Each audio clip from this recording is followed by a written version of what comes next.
Labas, kviečiu prisijungti prie YouTube kanalo. Ten rasit papildomas žinutės. O dabar Valentino žinutė ožiaragiui. Nežinau, kas vyksta visiems ženklam, kol kas žinutės yra ne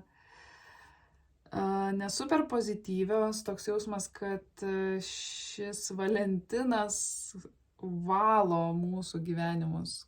Vyksta kažkokie labai stiprus pokyčiai. Ožiaragiai, žinutė yra tai, kad tai yra tobulas laikas išlaisvinti save. Ir man toks jausmas, kad buvo žengtas žingsnis į kažkokį įsipareigojimą arba iš nusivylimo, arba jūs pamatėt, kad tai nebuvo tai ir tai nuvylė. Ir toks jausmas, kad jūs norit tai užbaigti, norit tai nutraukti, norit nuo to pasitraukti. Tai kai kuriems tai yra galbūt noras nutraukti santykį ir likti be poros ir pasidžiaugti galbūt gyvenimu vienam. Galbūt jūs žinot kažką, kas jūs domins ar ne, nutraukus santykį ir jūs norėsite tyrinėti opcijas.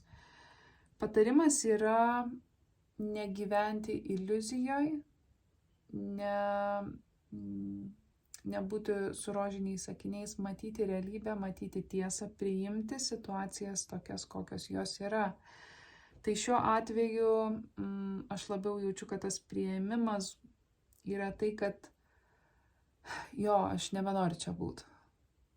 Ar ne? Ir galbūt aš ilgą laiką vengiau to, nes nenorėjau skaudinti kito, nenorėjau skaudintis pats ir panašiai. Tai aš matau labai aiškias nuorodas priimti savo tiesą, priimti tai, kaip jūs jaučiatės, komunikuoti savo tiesą, nepaisant to, kad tai bus sudėtinga, nepaisant to, kad tai galbūt kažką įskaudins, ar jūs patys liksite įskaudinti, bet jūs gyvensit savo tiesoj.